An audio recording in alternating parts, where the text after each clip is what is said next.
जय गोदरी वाला। पिछली कथा मैंने आपको बताई अम्मा हुज्जीबाई और बाबा मोरूमल की। उनका परिवार इंडिया पाकिस्तान पार्टीशन के बाद पिंपरी आकर सेटल हुआ था और अम्मा हुज्जी के 6 बेटियां थी। सबसे जो बड़ी बेटी थी उनका नाम था राधा अम्मा। राधा अम्मा के जो पति थे उनका नाम है बाबा सीतल दास। बाबा सीतल दास पिंपरी से मद्रास जाते थे आम खरीदने के लिए और जो उनकी ट्रेन होती थी वो वाया जलगांव होती थी। सो जब भी उन्हें मद्रास जाना होता था पहले जलगांव साहब जाते थे, बाबा का दर्शन करते थे और फिर ही वो आगे रवाना होते थे।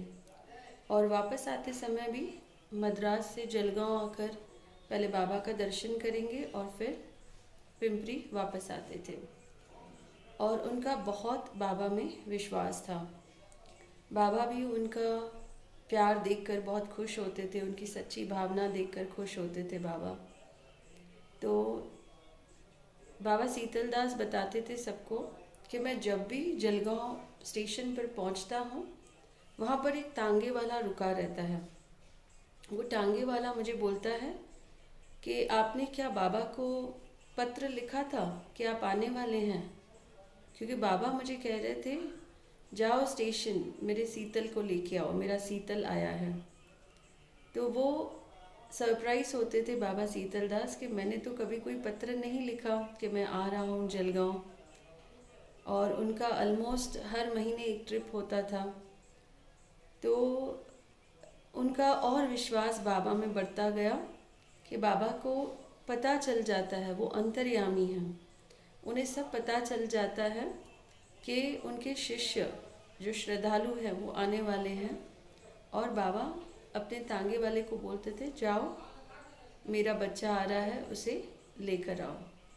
और बाबा को पता था कि वो और कहीं नहीं जाते हैं, जैसे जलगांव स्टेशन पर उतरते हैं पहले बाबा का दर्शन करने आते हैं और फिर वो अपने काम में लग जाते हैं। तो ऐसे सच्चे श्रद्धालुओं का बाबा बहुत केयर करते हैं। बाबा उनके लिए बहुत ही उनकी देखभाल करते हैं, बहुत केयर करते हैं उनकी। उनके बाबा सीतल दास के 4 बच्चे, 4 बेटे हैं और 2 बेटियां। तो 1972 में उन्होंने अपने बेटियों की शादी तय की थी कि मई मंथ में शादी होगी उनकी। तो बाबा बैठे थे वहाँ पर और ये सब बातें चल रही थी कि बस अभी 8-10 महीनों में उनकी बच्चियों की शादी करनी है। तो बाबा के मुख से वचन निकले कि कन्यादान तो हम ही आके करेंगे।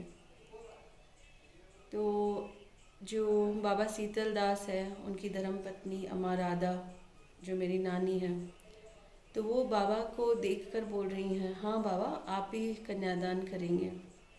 और खुश हो रही थी मन ही मन में कि अच्छा है मेरे बेटियों के कन्यादान जो है वो बाबा करेंगे। कुछ महीने हुए बाबा सीतल दास को पैरालिसिस का अटैक आया और उन दिनों में पैरालिसिस की दवाई नहीं थी या पेशेंट्स क्योर नहीं होते थे।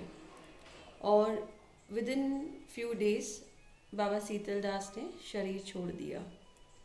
अब 2-3 महीने रह गए थे शादी में, तो बाबा आए थे और बाबा ने खुद आकर बेटियों का कन्यादान किया था। तो कहने का मतलब है बाबा अपने शिष्य को देखते हैं और उनके बाद भी, शिष्य के जाने के बाद भी उनके बच्चों को भी बाबा खुद देखते हैं। जिसका भी सच्चा विश्वास होता है